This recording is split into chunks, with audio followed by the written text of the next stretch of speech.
see if I hit okay, I wanted to record this so that way those that couldn't be here, at least they could watch the recording. Well, welcome, Erik. We appreciate you so much taking time out of your busy schedule to join us today. My pleasure. And as you can see, someone has a podcast already. I'm thinking of starting one in the future, and I know a lot of people here are, or just being a guest on a podcast, learning how to be a good guest and interview well. So, Erik, I'm not sure how you want to start off the meeting, if you had a presentation or what you wanted to do. No, I don't have a lot of presentation. We can talk a little bit about podcast overview and how you might use it to promote your book and attract people into your business and that sort of thing. But I'm open for a ton of questions as we go along. So why don't I just kind of give a quick overview? All right. And then we'll just take questions as we roll along of how you might use the podcast in your business. So as an author, the great way to use your podcast, there's a handful of ways you can use your podcast to generate revenue for your business. The thing about the podcast is the podcast doesn't generate revenue itself. The podcast is a great marketing tool for your business. So Dan Miller always used to talk about the sales process and 40% of that sales process being building rapport with your audience. And that's what your podcast allows you to do, is build that rapport, build that know, like, and trust with your audience over time. Because once they discover you and they start spending time with your podcast, they get to know a lot about you and how you operate and what you believe in and where you come from. They start building that relationship with you. So when they're ready to take action, you're the one they think of. So the podcast really fits into your marketing platform. The next step in that sales journey is qualifying your prospect. Make sure you're right for them and they're right for you. Your podcast does a lot of that as well. As you talk about who you help and what you help them do and why, then your prospect self-qualifies themselves and they really start to think, yeah, okay, their solution really is what I need. And so by the time they get on a call with you or get to that sales conversation, whether that's a webinar or a video sales letter or something like that, they're already 70% away through the sales process because they've already got to know who you are. They've already qualified themselves as being ideal for your solution. So now it's just a matter of explaining to them how your solution will solve their problem and closing the sale and getting started with them. So to generate revenue with your podcast, you can use your podcast to demonstrate your expertise and your authority in the space. Talk a lot about what you do in the book. Talk about what you do in your business, whether you're a coaching business or a dog walking business. Why, a lot of the why needs to be plugged into the podcast. Why you should do what it is that you teach people to do or that you help them do. And if you spend a lot of time on the why, when they come and they get your product or service, that's the how, that's a lot of the what and the how. So on the podcast, really start to build that relationship and talk about why it is that you do what you do. So you can demonstrate your authority there. If you're a coach, you can use your podcast to demonstrate your coaching. You can bring people on the show and coach them on the show. You can answer questions on the show and really kind of demonstrate the way that you coach people and help them solve their problems and reach solutions. If you sell products, you can demonstrate your products on the show and then send people to the website to buy them. I helped Sadie and Sasha launch their podcast. Their podcast is called the Meathead Test Kitchen Podcast. Sadie and Sasha are big into fitness. And so they work out a lot and they eat right. And so on their show, they interview a lot of people who are in that health and fitness space. And they review a lot of products on their show that they use in their everyday fitness journey. So that might be exercise equipment that they use. It could be supplements that they take or things like that. And then after they review them on the show, if you're interested in buying them, they send people to their website to purchase those products and services through affiliate links. So they really don't have products and services of their own. They sell all affiliate products and services on their website. They review them on the show and then send people to the website to buy them. They're currently in the process of developing some cookbooks, some healthy eating cookbooks that they'll sell on their websites as well. But demonstrating your products is a great way to use your podcast, kind of like a mini infomercial, but people are actually subscribing to come and get it every week, which is fantastic. You can use your podcast to network with others and build your network by interviewing others, and you can swap stages. So if you put them on your podcast, they can put you on their stage, whether they have a podcast or a summit or a mastermind, somewhere where you can get on their stage and get in front of their audience and speak to them. So you could use it to grow your network, and then you can use it to demonstrate your book and pieces of your book. Rennie Gabriel has a podcast and a book. It's called Wealth on Any Income. And on his podcast, he turned his book into an audiobook. On his podcast, he would play segments of his audiobook, and then he would dive deeper into that particular section of the book and then send people to the website to buy the book or buy the audiobook. And so he just repurposed the audiobook content on his podcast and used that to grow his business and drive revenue. The thing about a podcast, though, when you launch your podcast, it's not like Field of Dreams, where if you build it, they will come. You need to go out and you need to market your podcast to other people.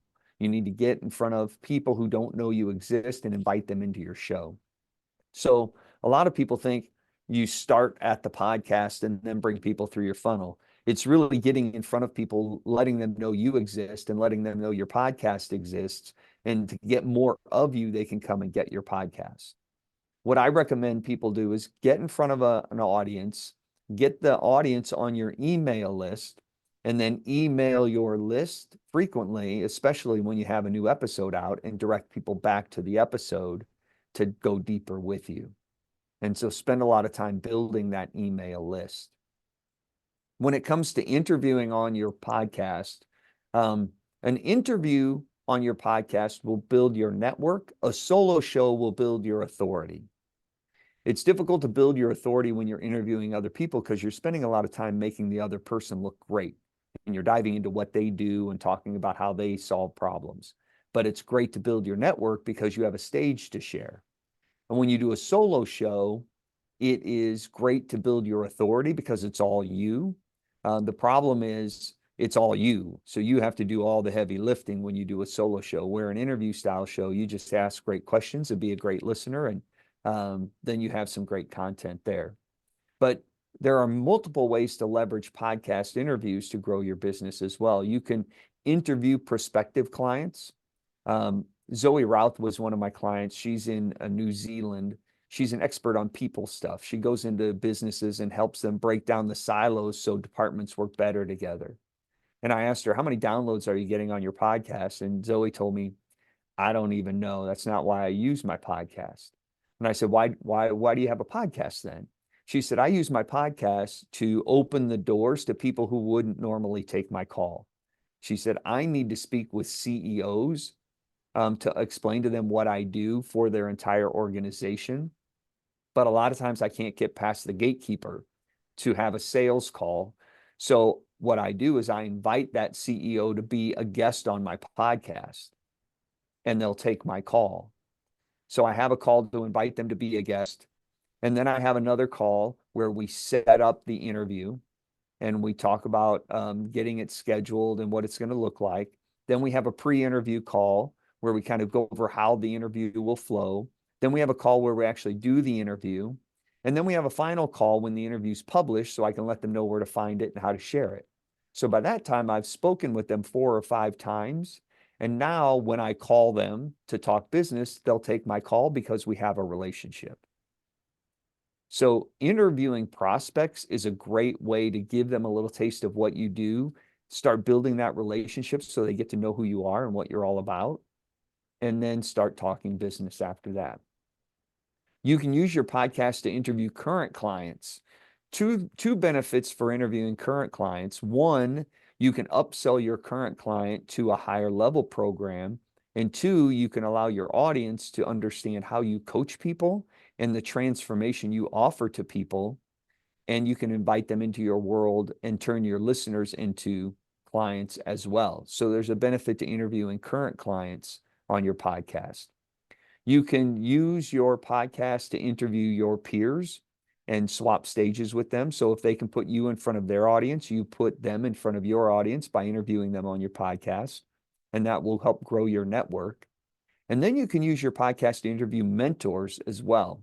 So if there are people that you wish you could go have a cup of coffee with and pick their brain for a little bit, but they don't have time for you to come pick their brain, you can invite them on your podcast and spend a lot of time interviewing them on the podcast and getting all of the benefit that you would if you were to have coffee or go to pick their brain. Jamie Masters launched a podcast called The Eventual Millionaire. Jamie was broke, but she wanted to be a millionaire, especially an online millionaire, but she needed to talk to millionaires to figure out how to do it.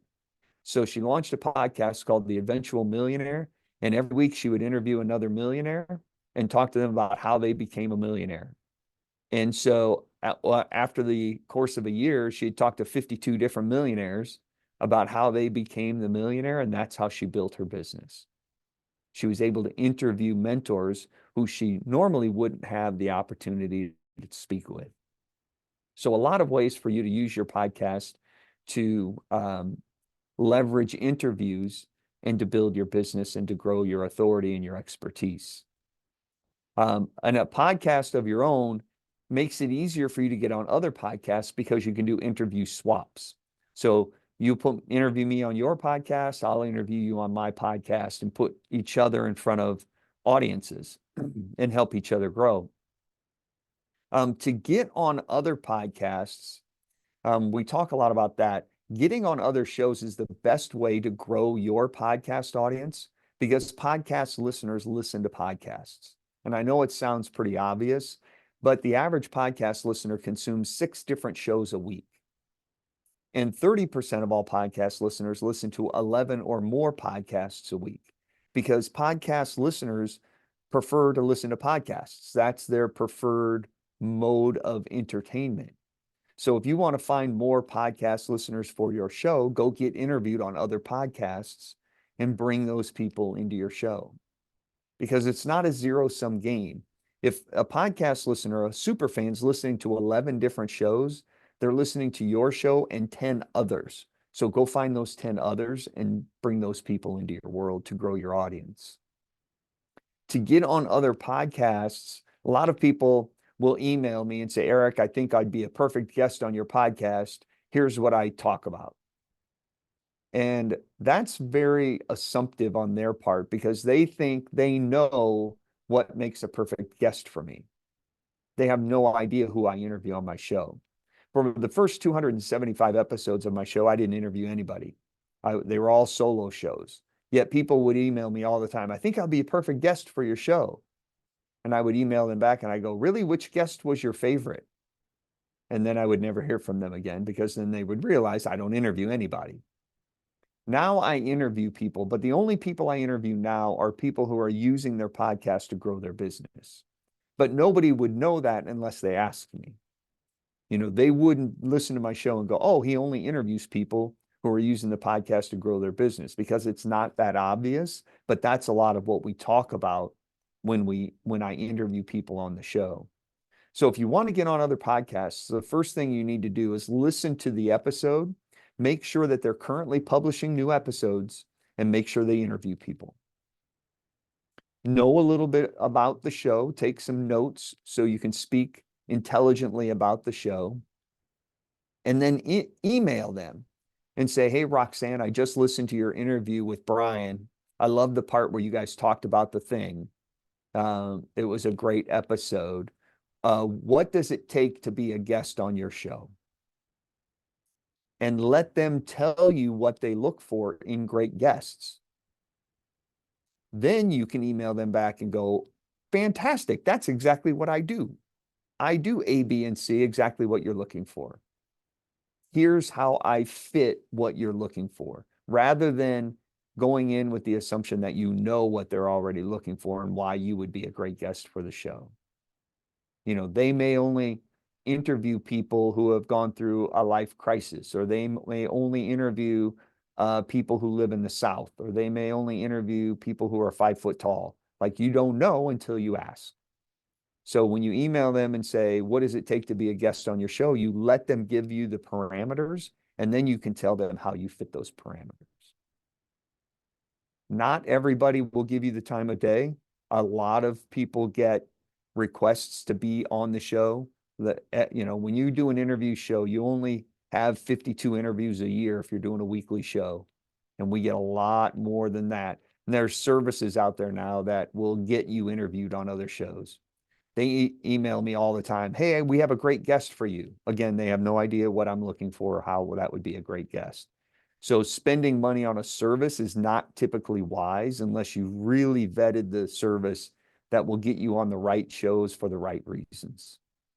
Instead, build relationships with people and connect with them and see how you might help each other grow. A lot of times I just like to do a partner call.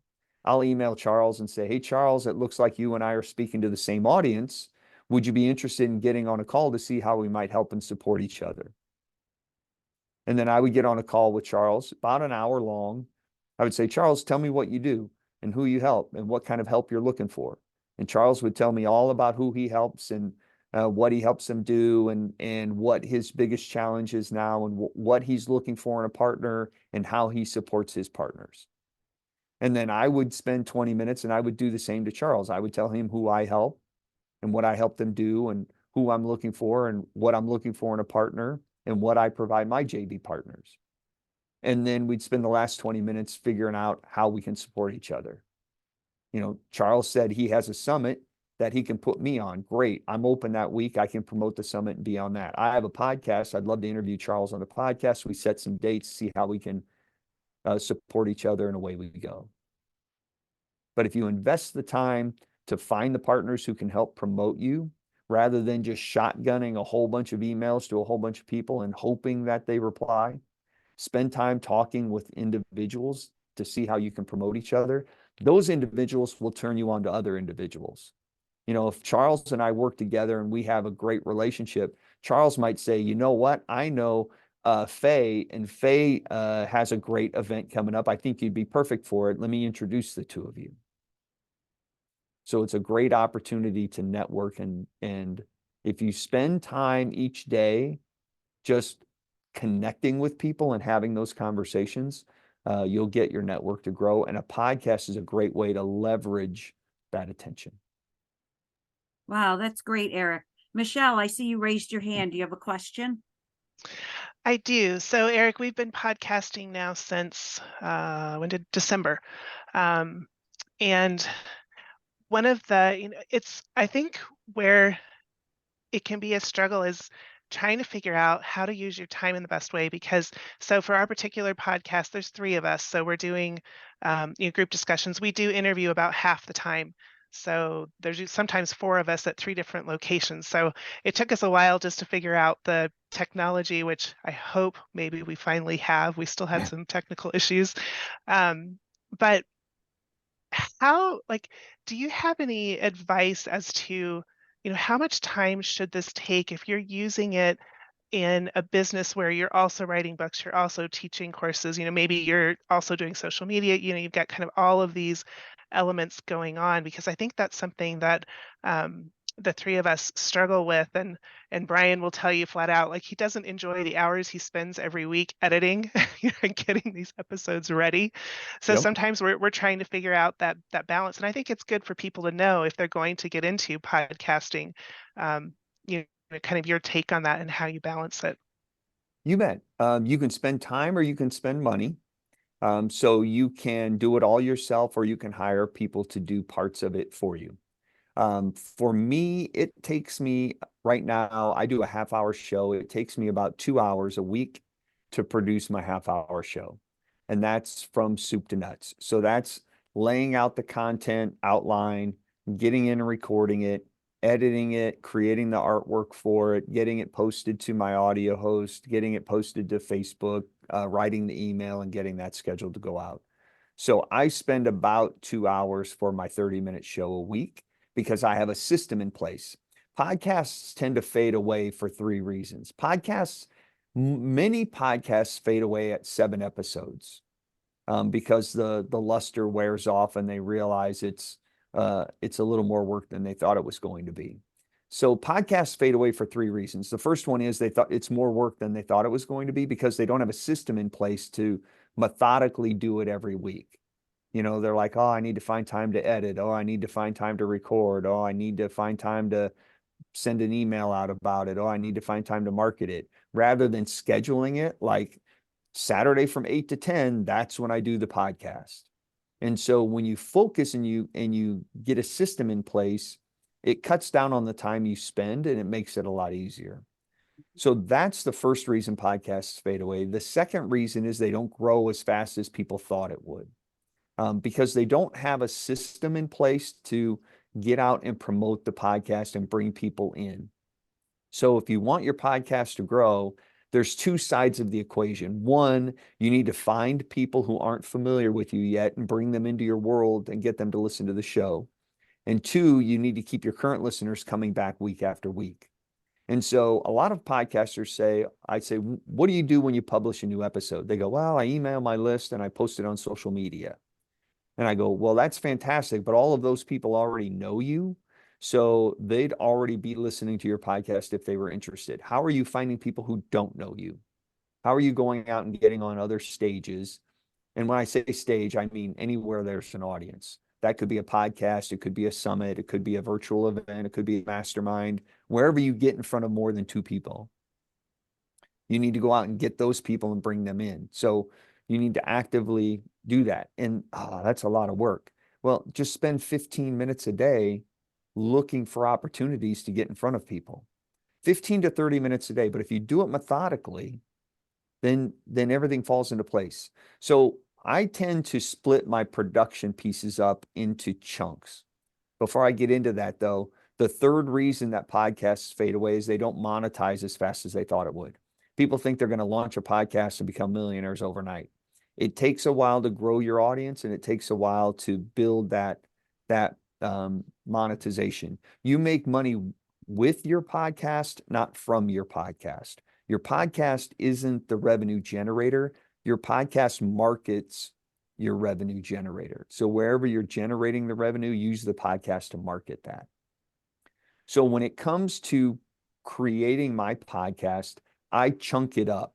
All right. So when I outline the show and brainstorm content ideas and stuff like that, I'm using my creative brain. So I'll work on 3 or 4 episodes at the same time because I'm in that creative mode.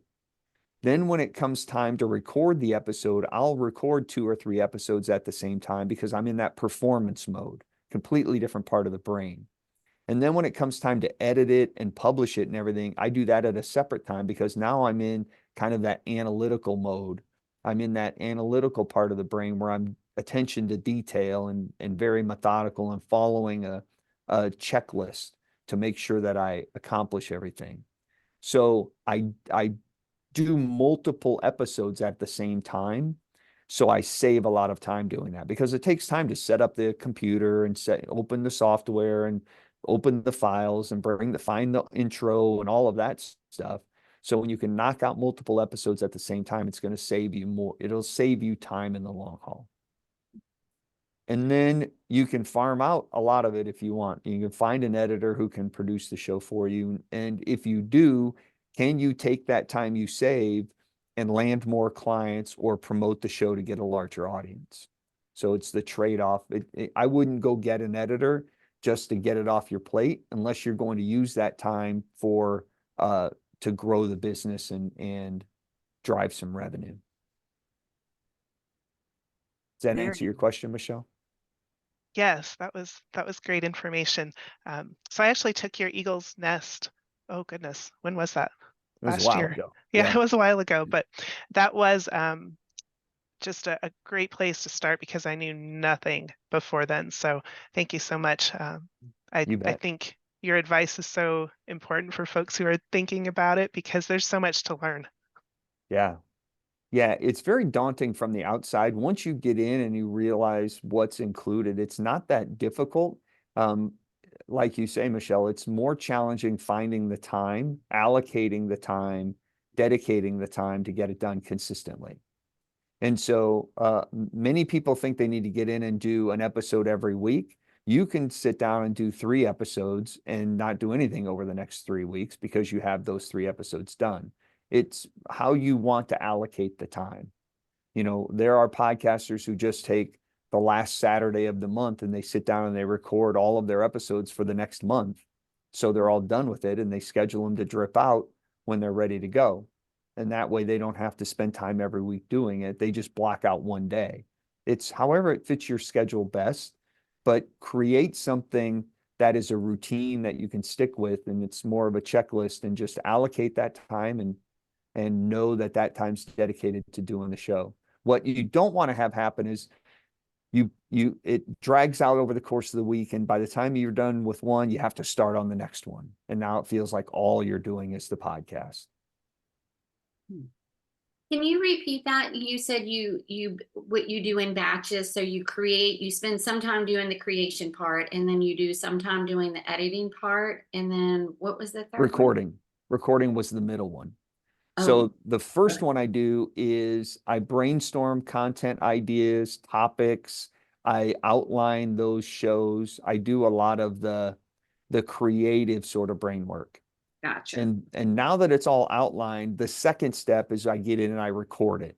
And so I'll record multiple episodes at the same time using those frameworks that I've created. So now I don't have to think about being creative. I just have to think about performing. Right. Okay. And then And then that the third last, one, you're editing then. yeah, editing and publishing. Yep. Gotcha. So Can Erik, oh, go ahead, Faye. No, go ahead. I'm sorry. Now, can I ask you to repeat one more thing? So, Sure. you were talking about guest podcasting. Make sure that they publish regularly, make sure they interview guests, and make sure you know what they're about. Are those the three things? Yeah. So when you find, I would go into Apple Podcasts or Spotify, wherever you listen to your shows, go into your category. So if you're in business, go into the business category and look for some podcasts that look like they're talking to your ideal client. Make sure they're actively publishing new episodes. You don't want to reach out to somebody whose last episode was published in 2019. So make sure they're actively publishing new stuff and they interview people. If they fit that criteria, they're talking to your audience, they're publishing new episodes, they interview people. Listen to an episode so you kind of have an idea of what they do, and then email them, reference the episode that you listened to, and ask them what it takes to be on their show. And Erik, what's the software that what are different softwares people could use to do podcasting? So when I record an interview, I usually use Zoom to record an interview because everybody's comfortable using Zoom. A lot of podcast snobs will suggest you use Riverside or StreamYard or something like that. That will provide you a little better audio, but it's a challenge to use for people who aren't familiar with that sort of software. So I use Zoom. I give up the audio quality. It's not all that noticeable unless you're an audiophile. I give up that audio quality just for the comfort and convenience of using Zoom because everybody knows how to use Zoom. Once you record your podcast, you'll need to edit it. And so you'll need some editing software. Audacity is free software you can download. Audacity. You can download that for free. It is a challenge to get Zoom audio into Audacity because Zoom records as an M4A and Zoom only uses MP3s, so you'll need to convert it. There's a bunch of YouTube videos that will show you how to do that. It's not that difficult. You just need to learn it. I use audio software that's called Hindenburg Journalist. It's made for backpack journalists who are traveling around the world with a laptop and creating stories so they can edit on the fly. It's a subscription model. It used to be you could buy it outright and own it for life when they first launched. Now they've moved into their subscription model. I like Hindenburg because I can import M4A audio right into it. I can drag a video into it and it'll strip the audio out for me. It makes it real convenient and easy to edit, but it does cost, I, I don't know how much, I can't remember. It's a monthly fee. Hindenburg Journalist is the name. So if you Google it, you'll come up with that. Those are the two that I use. And that's really all you need. Then you need a computer and a microphone Mhm. and a pair of headphones. I use headphones because if you use the speaker on your mic or on your computer, when your mic is active, the speakers mute. And when your speakers are active, the mic mutes. And so that's why people cut out when you're talking, when you're both talking. So if you have headphones or earbuds and a separate microphone, it prevents that cutout. I would recommend an external microphone that is a USB microphone that'll plug right into your computer. The one that I recommend is a Samson, Samson, Samson Q2U. It's about a $75 microphone. You can buy a podcaster's kit with the Samson Q2U, which has a boom arm and a shock mount, and it attaches right to the side of a desk. And that whole kit's about $99. You can find that on Amazon or B&H. All right. So it sounds easy kind of to get started, right? And you Yeah. just got to come up with your content. And I like your idea of recording so many episodes ahead of time. Kind of takes the pressure off, Yeah. you know? A lot of people want to know how long the episode should be. How long Oh, should my yeah. show be? It really doesn't matter. It's like asking how long should a book be? You know, it's no such thing as too long, only too boring. So as long as you have valuable stuff to say, then say it. So I've listened to 15-minute podcasts that are way too long, and I've listened to hour-long podcasts that are way too short. So as long as you're engaging and as long as the content's entertaining, your podcast can be any length you want it to be. What I do recommend is that you be consistent. People are creatures of habit. So get them in the habit of listening to your show. And how your show fits into their life is more important than how long your show is. So if your show is 30 minutes and I work out for 30 minutes, I go, oh, you know what? I can listen to Roxanne's show while I work out because her show's 30 minutes. I work out 30 minutes. If your show's 15 minutes this week and an hour and a half next week, I don't know how it fits into my life. So it's more difficult to create that habitual listening. And then I would release on the same day and time every week for that habit to occur as well. It doesn't matter what day and time, just pick the same day and time because they're going to listen when it's right for them. So if you publish on Wednesdays, but they listen on Fridays at their yoga class, then that's when they listen. So whatever, just pick a day and time and be consistent with it. Great. Right. Does anyone else have some questions you'd like to ask Erik? Or just some thoughts about podcasting? I have maybe one other question. Okay. Do you see any value, like, let me backtrack. So I don't really have plans for a podcast right now, but I actually started putting on my website and using Audacity just some recordings of things that I would use as a podcast, but I have them there if people want to listen. Do you think there's any value in doing that? Possibly. I mean, it's like putting a video on your website, so Okay. when people come to your website, they get more of you. Does that mean you have to put that video on YouTube? Not necessarily. They could still come and get little bits and pieces of you there. But if you enjoy doing that, if you make it a podcast, the thing about the podcast and video are different. So if you're on YouTube, YouTube is one of the biggest search engines in the world. It will help you get discovered by being on YouTube.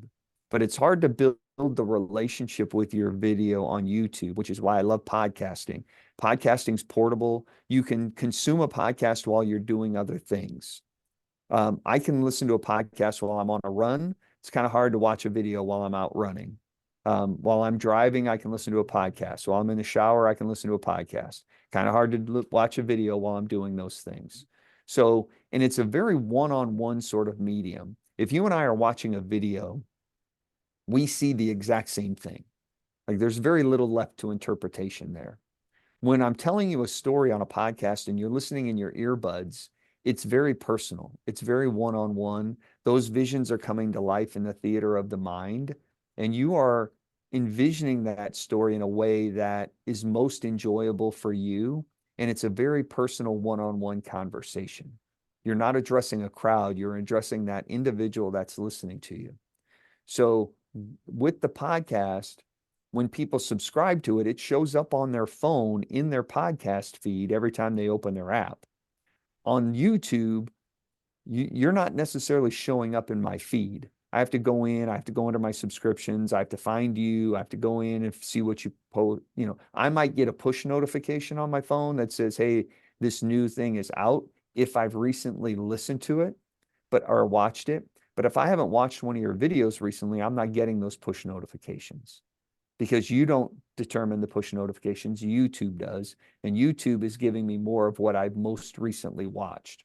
So if I'm not actively engaged with you, it's not feeding me the content that you're putting up.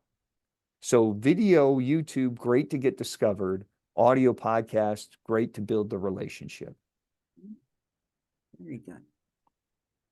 Great. So what are the different ways to know the analytics of your podcast? Like, is there certain things you can do to see, you know, how many listeners you have and Yep. what's working? Yeah. So when you publish a podcast, you upload it to your audio host, and your audio host is like a storage unit for all of your episodes. So rather than giving your podcast to Apple Podcasts and Spotify and iHeartRadio, you upload your podcast to your audio host. So you put it in your storage unit, and then you take the address of your storage unit and you give that to all of the podcast players. That's called your RSS feed. So you tell Apple what it is, and you tell Spotify what it is, and you tell Amazon what it is. They'll ping your audio host every 5 minutes or so to see if there's anything new there. And if there is, it will be ingested into their player. So you only have to give them your address one time.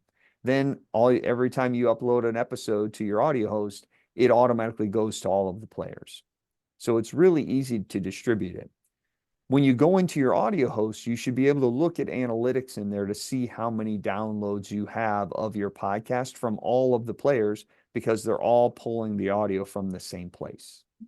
Even when you embed it on your website and people come to the website to listen, every listen counts as a download against your audio host. So when you go in your audio host, you can see your data and your analytics there. Great. Great. Oh my gosh, this is so helpful. You know, just to learn about podcasting. It's such a nice medium to use. You kind of get the best of both worlds. You can have the visual effect or just the voice. You know, it's a great way to really promote your brand. The way I like to do it is record the podcast on video and then take the audio from that video and use that as the podcast, and then take the transcription and use that as a blog post. People like to consume content in a variety of ways. Some are video people, some are text, some are audio. So when you record the show on video and post that to YouTube, take the audio from it, use that for the podcast, take the transcript, use that for the blog post. Now you're reaching people in a variety of ways, and you're creating some Google juice for you. So when people search you, they can find you. Wow. That's amazing. All right. Do we have any David, other did you have a question? Oh, David does. Great.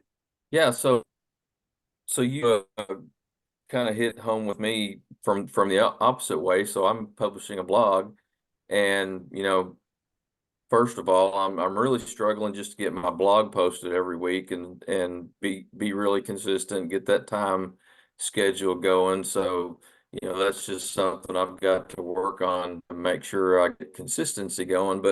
But I've thought about taking my blog and turning that into an audio file, and even putting that on my own website, each week, and wondering how that translates to, and how hard that would be just to turn that into a podcast. Yeah, that would be super easy to turn into a podcast. If you just record it as audio, You would just need an audio host to upload it to create the podcast. So it's really pretty easy. If you go to podcasttalentcoach.com, I'll put this in the chat for you. Okay. I have a free resource. It's my 21-point checklist, my launch mini course. So it's a checklist. It's a video that will show you how to launch, and that'll walk you through the whole thing. So if you go to podcasttalentcoach.com/launch, that is my launch mini course. It's about I don't know, 5 or 8 minute video that will show you what it takes to launch a podcast. Hmm. And so if you're interested, I can walk you through that a little bit more, but take a look at that first. That'll show you what you need to do to actually launch the show. So there's 21 steps in the podcast launch checklist. Of those 21, you only do 12 of them each week. The rest of, or sorry, you only do 9 of them each week. 12 of them you only do one time. Okay. So like set up your website, set up your audio host. You only do that once. And then once it's done, then every week you have 9 things to do each week. So you need to create your artwork, you need to record the show, you need to edit the show, you need to export it as an MP3, upload it to your audio host. Those things you do each week. But that'll show you how easy it is to convert your blog post into a podcast every week. Great. Well, I know Okay. Erik being, And you oh, know, go ahead. the thing, the thing you spoke about earlier was that most podcasts kind of fizzle out after episode 7. I would Yep. say, that would be one of my biggest fears, and what I've heard from, a lot of different experts in the field is, if you're not going to do it and expect to do it for the long haul, then maybe not even waste your time getting started. But that's kind of my biggest fear is, running out of material, running out of, whatever I'm going to talk about, because I don't even really consider myself to be a talker. I'm an author, and seem to never run out of things to write about. But just kind of wonder, what your take is on that, and how to push for longevity. If it's something that you love, you rarely run out of things to talk about. I would create a podcast because you love talking about your subject matter. And if you love to write about it, David, you can easily turn that writing into a podcast.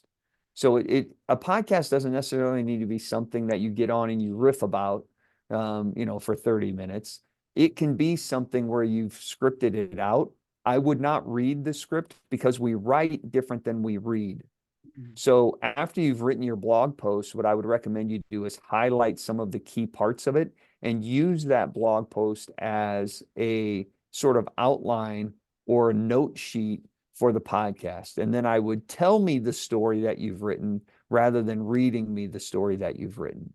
Because when you read it verbatim, we write differently than we speak, and it's going to sound very stiff and cold, and I'm not going to feel like you're connecting with me.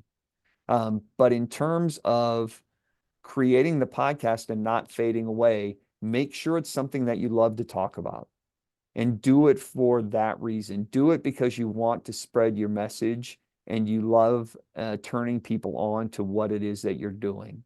If you're only launching a podcast to build a business or to gain a huge audience, you're doing it for the wrong reasons, because your audience will find you over time as you market the show, as you work on getting out in front of people and work on marketing it and work on turning people onto it, it will grow.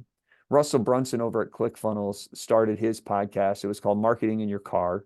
He would record the episode in his car as he drove to his office every morning. And he said, I didn't know how to check my stats for the first year of my show. And it's probably lucky that I didn't, because had I checked my stats in the first year, I probably would have given up. But he wasn't doing it for the stats. He was doing it because he loved to do it. And if you do it because you love to do it, and you keep doing it over that first year and start getting your feet under you, find your voice, figure out what it is you love to talk about, what makes your show unique, and then just start telling people about it and bring people in. Start with your friends and your family and the people that know you and love what you do, get them to listen to it, and then just start spreading the word every time you're on stage. get people to your email list, and then email that list that you have new shows out. So Eric, I just want to jump in because I think you recommended this to us in the Eagle's Nest, and it might be, I don't know if this is somewhere in your checklist, but I can't remember for sure, but somewhere along the way, someone gave us the tip to, if you're worried about content, then go ahead and just make a list of potential topics and see if you can get to a certain number. I can't remember if Yes. it was you, probably Yes. was, but that Yeah, was so actually really helpful for us because we figured if we could get to 50, that that we was it. probably could keep going. Yeah. So my recommendation, if you're thinking, well, do I have enough content to create a podcast? If you can come up with 50 topic ideas in 10 minutes, then you're good. You know, they don't have to be 50 that you're necessarily going to use, but if you can just sit down and talk about, what do people in my niche want to know? What could I possibly talk about? And just start brainstorming those. And if you can come up with 40 or 50 in 10 minutes, then you're on the right track. If you struggle to hit 20 in that 10 minutes, then you're probably going to be fading away rather quickly. So find those topics, and it can be anything. So when I think of podcasting, launching a podcast, how to launch a podcast, why to launch a podcast, how do people get into podcasting? How do I make my show better? How do I storytell? How do I interview people? How can I edit? How can I save time editing? How do I make money with my podcast? Just start writing down all of the ideas that you come up with. And if you can knock out 50 of them, because then you can go back to those 50 and you go, yeah, that's not good. This one's, I like this one. These two can be merged together into one topic. And now you have a lot. And that's what I do is I'll sit down every 3 or 4 months and I'll just brainstorm a whole bunch more topics from questions people have asked me or topics that I haven't talked about. But don't worry about addressing the same topic again on your show for multiple reasons. One, it's a good chance they didn't hear it the first go around. And if they did, two, wrap it in different context. If you look at Dave Ramsey's show, Dave Ramsey has 8 baby steps in his get out of debt formula, right? His Financial Peace University, 8 baby steps. Dave's been answering questions with one of those 8 baby steps for 30 years. It's the same answer on every single show. The only thing that's different is the context around the answer. So don't worry about teaching new stuff every episode. You can teach the same stuff, just teach it in different context. Okay. So I teach storytelling, I teach relationship building, content creation, monetization, and confidence. And I just wrap those in different contexts every time I teach them. Great. Geez, Eric, this has been so helpful. Now, I know you always are working on new things, workshops and coaching. Could you share with us maybe some of your upcoming events or things going on in your world? Yeah, you bet. This weekend, I'm actually holding a 3-day event. It's my Audience Explosion Blueprint. It's Friday, Saturday, and Sunday. It is a 3-day event designed to grow your podcast audience. And I will be launching my podcast launch accelerator, where I take a group of people through a 4-week course to launch their podcast in 30 days. That will happen again later this summer. That'll happen here in about 2 months. We'll go through that again. So if you're interested in the workshop, you can find that at podcasttalentcoach.com/workshop. That'll be information on the 3-day event. And then with Podcast Launch Accelerator, that will be coming up. That will be coming up later this summer. I don't have the exact dates yet. You can always shoot me an email. I'll put my email in the chat. And then it's Erik at podcasttalentcoach.com. And if you ever have questions about it, you can always shoot me an email and I can give you details on the next event. Great. I know I subscribe to your newsletter and I find it very helpful. You're always sending out great tips and Thanks. information. So Absolutely. Try Yeah. to all I can. So if you ever have any questions about podcasting, how to launch it, how to use it for your business, how to get on other shows, just hit me up and we can have that conversation. All right. Does anyone have a final question for Erik before we wrap it up? Something that might have come up quick? Go ahead, Daniel. Erik, thank you so much for chatting. And I'm sorry, I only caught the end and it was awesome. But I wanted to ask you real quick, because you hinted with it when you were talking with David, but the idea of branding and kind of, you know, how narrow, how wide, how broad, the value of having, like, building your kind of target brand. Does that make sense? So are you saying build the brand with the podcast? How Well, narrow or wide should the focus be? yeah, because you talked about like Dave Ramsey having this, you know, these 8 things. Yes. You talked about the things you do, and so I felt like that was real squishy all over. Like, do you go deep and wide? Do you go, you know, like, do you stack a lot of topics in a narrow focus? Like, what really works? Start with your ideal client or your ideal target listener. So who do you help? What do you help them do and why? And then build your show around that.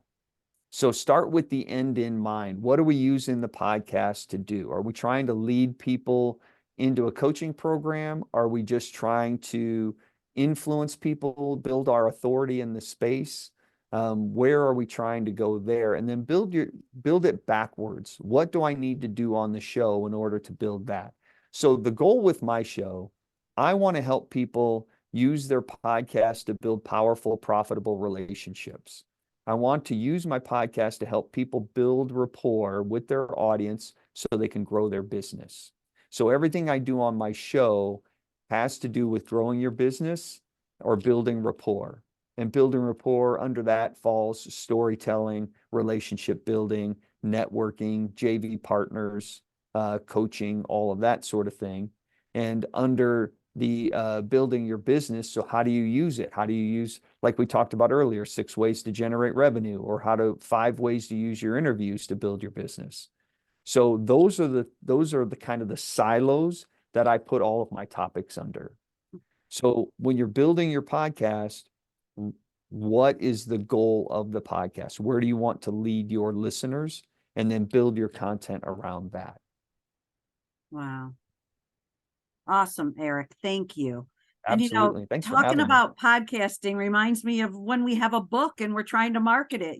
You're talking about a lot of the same things that you need to do with the book. So Yeah, writing the helpful. book's only 20% of the work, right? Marketing the Right. book's the other 80. It's the same with your podcast. Yeah, So exactly. creating it's 20% of the work, getting people to come. You got to go find them and get in front of them.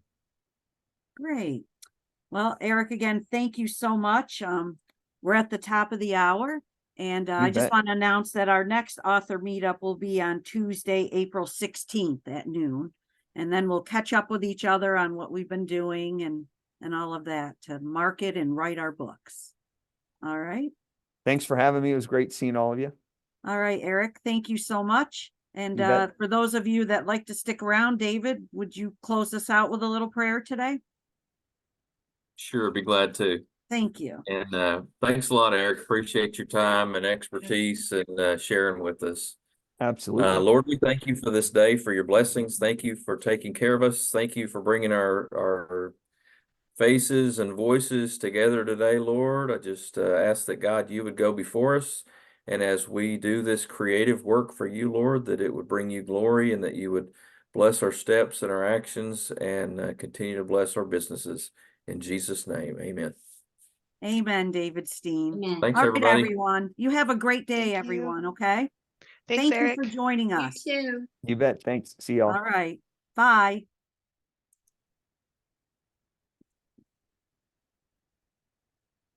Bye, Michelle.